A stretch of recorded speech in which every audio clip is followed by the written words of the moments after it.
Hey mate, Yeah. if a friend came up to you and said he'd found this really cool new activity, now it could improve your muscle and your bone density, it could help you gain more independence in later life, it would reduce your all-cause mortality risk and your cancer risk, it could improve your sleep, which could improve your focus and your mood, it could help with weight management, it could increase your energy levels over the long term. There's just so many things he can't even remember the whole list. Where do I sign up for this activity, mate? That sounds amazing. Whoa, hey, there is a catch. Now, of course unfortunately, sometimes doing this activity, you might have some discomfort and pain, which is pretty normal in regular life. And this is the big catch. You have to do around 30 minutes of this thing per day. 30 minutes a day. Yeah, so that only leaves 23 and a half hours left to do all the other things you want to do. That does seem like an awful lot of time to do all my other activities. Okay, but the question is, would you do it? I think you'd be silly not to do it, right? Okay, now have you guessed that I'm talking about exercise? Pretty safe to assume that you were going to be talking about exercise. Now, it's really interesting because given all these benefits, which a lot of people do know about, a lot of people do not exercise for the kind of recommended dose per day of 30 minutes. Why?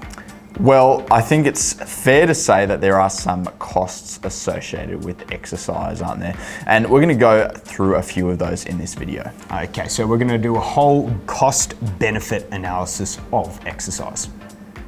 Okay, mate, let's start off with our cost-benefit analysis of exercise. Now, in that little thought experiment, we went through a lot of the benefits of exercise, and I didn't even cover them all. There's a lot of them there. But let's talk about some of the risks associated with exercise. So the first one that comes to my mind, and I think a lot of people's mind, is injury.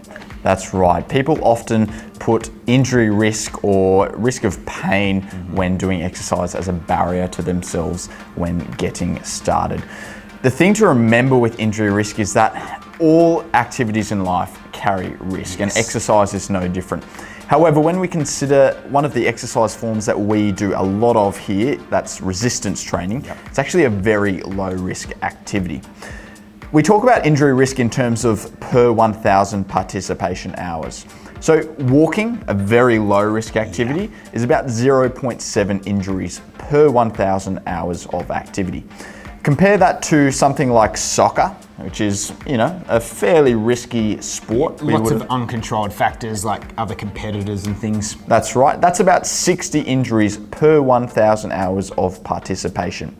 And when we consider resistance training, that's about 2 to 4 injuries per 1,000 hours. So in the scheme of physical activity, it's a very low risk one. Yeah, and that seems really quite low. And there's a really good study that we're going to talk about. It's called the Lift More trial, okay? It's a recent study coming from the late 2010s. And basically what this did is it took osteoporotic women with an average age of 58 and basically made them do some high intensity resistance training some where heavy they were weights, fatiguing by sets of 5 repetitions. So some heavy weights. Now they did work up to that obviously, and it was done in a very structured program. But the one thing besides their improvement of bone density in that program, the one thing that jumped out to me was the fact that there was only one incident of back pain in that high intensity resistance training group over 8 months worth of training, mate. Pretty significant. Yeah, and that injury or that pain wasn't even related to the training itself. So goes to show how safe resistance training is in particular. Of course, most exercise is safe, it's fair to say, and especially forms of exercise like resistance training where we can really control all the variables in the environment. Okay, so it seems like the benefits associated with exercise probably aren't outweighed by injury risk.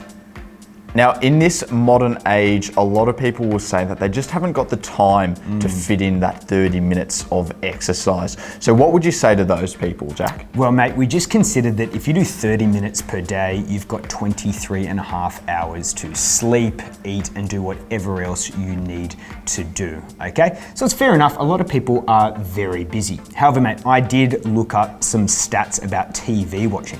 Now, Netflix, a very popular application for watching TV. I looked at the average number of hours per day that Netflix subscribers watch TV, and it goes to about 1 to 2 hours per day. Okay. Okay, so if you can spare at least half an hour from that, that is awesome. And maybe you don't even do that, but basically we think that time is invaluable, okay? It's basically the most finite resource we have in our lives, so you might as well dedicate some time to exercise, okay? Yeah, especially to things that are really valuable to you. And you've got to consider whether watching Netflix for an hour each day is valuable to you in the long term when you compare it to something like exercise. Now, mate, you could do exercise whilst watching the TV. Absolutely. You could jump on a treadmill or an indoor bike and actually watch a movie whilst doing exercise. So there's always ways to make it work, okay? And we believe that time shouldn't really be an issue. We all have the same amount. It just depends what you value. Okay, what we're going to talk about next is energy expenditure, because that is a real cost when it comes to exercise. Yeah, so in that big list of benefits, you mentioned increased energy for your daily tasks.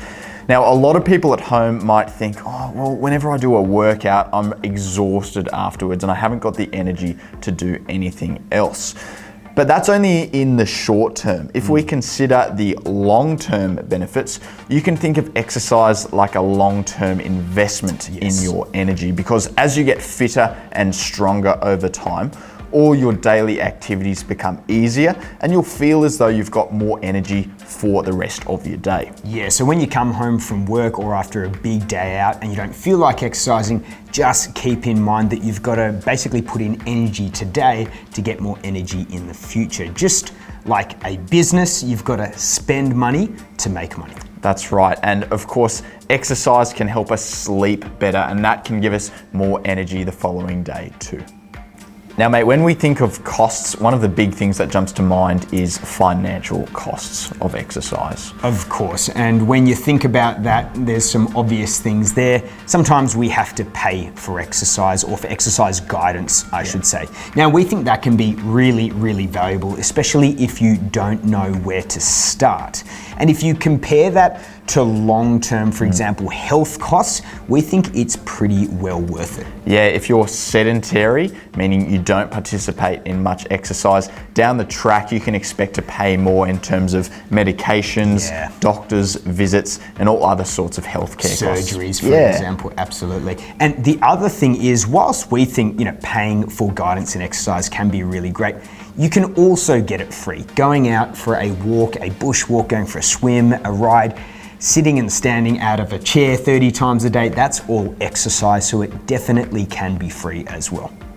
Okay, mate, well, that's a fairly decent cost-benefit analysis of exercise. Now, when it comes to injury risk, once again, we think that resistance training especially is fairly safe and well worth the benefit in the long run. That's right, and the common barrier of time, we think that you are much better off spending time exercising than doing other activities like watching films, for example. Yes, now whilst exercise may be very high energy consuming, we think in the long term it is well worth it because you have more energy then.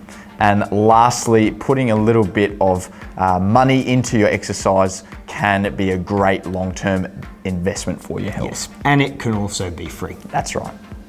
So we do understand that it's hard to get started with exercise and then keep it going, but we really think that the benefits far outweigh the costs.